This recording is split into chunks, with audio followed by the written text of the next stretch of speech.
तर सकाळी अशी काही गोष्ट अपूच्या हातात पडली की त्यामुळे मला एवढं जास्त काम वाढून बसलं ना. आता तिला माझ्या पायाला नेलपेंट लावायची होती. आधी काही मी तिला दिलीच नाही, पण तिचं रडणं बघून मला तिला द्यावंच लागली. आणि मी जशी का दिली तशी तिने माझाच पाय पकडला आणि माझ्याच पायाला ती लावत बसली होती.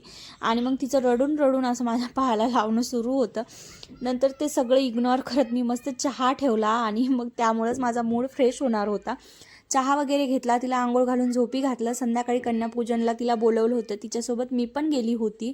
आणि मग तिथे मस्त छान 2-3 घास तिने खाल्ले आणि तिचं मस्त छान ते पूजा वगैरे झाली होती.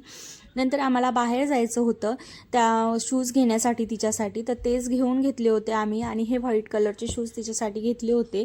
नंतर मग बाहेर वगैरे असाच टाईमपास झाला. स्वतःसाठी पण चप्पल वगैरे बघायची होती, ती पण बघून घेतली. आणि मधातच ट्रॅफिक खूप जास्त झालं होतं आणि 5च्या ऐवजी 10 मिनटं आम्हाला तिथेच गेले. आणि मग नंतर बाहेर पण जायचं होतं दुसरीकडे पण. आणि घरी गेली, स्वयंपाक वगैरे झालेला होता म्हणून उशीर नाही झाला. तर लगेच ते सर्व आवरलं आणि आम्ही निघालो गावी येण्यासाठी.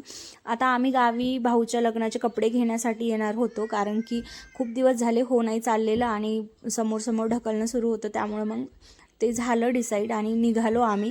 खूप जास्त थंडी होती. आता बाहेर पडलं की थंडी कळते, घरामध्ये तेवढं काही थंडी वाजत नाही तिथे पुण्यामध्ये, पण बाहेर रस्त्यावर निघलं की कळतं. आणि अप्पूला पण खूप जास्त मस्ती सुचत होती. आता अंधार होता तरी पण तिचं चाललेलं मस्ती करणं. आणि तिथे जाऊन आम्ही भाऊला भेटलो. आता तो आणि आम्ही एकाच गाडीत जाणार होतो आणि खूप दिवसानंतर भाऊला भेटून छान वाटत होतं. नंतर मग ती पण तिच्या मामाला भेटली.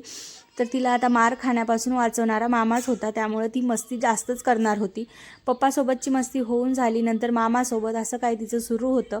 पण मी या सर्वांना इग्नोर करत मी माझं बाहेर बघत होती, कारण की मला हे सर्व बोर होतं तिचं रोजचं. त्यामुळे तिचा मामाच तिला भेटल्यानंतर सांभाळतो आणि तो खूप जास्त छान सांभाळतो, त्यामुळे मला टेन्शन नाही. आता मी इकडे मस्त बाहेर बघत होती आणि छान अशी लाईट वगैरे, आणि कधीच मला बाहेर जास्त बघायला टाईम भेटत नाही.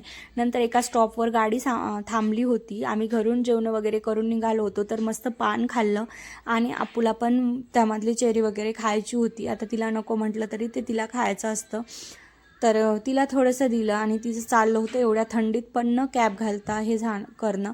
नंतर आम्ही डायरेक्ट झोपून गेलो आणि सकाळी 6 वाजताच पोहोचलो. तर तिथे आजीला भेटून तर खूपच जास्त हे होती, तिलाच कळत नव्हती की आपण काय करावं किंवा काय नाही, असं तिचं चाललेलं. आणि सकाळीच मग नंतर आईचा लाड झाला, नंतर बाबाचा लाड सुरू होता करणं. आणि असा संपवला आम्ही आमचा दिवस. चला भेटूया नेक्स्ट व्लॉगमध्ये. बाय.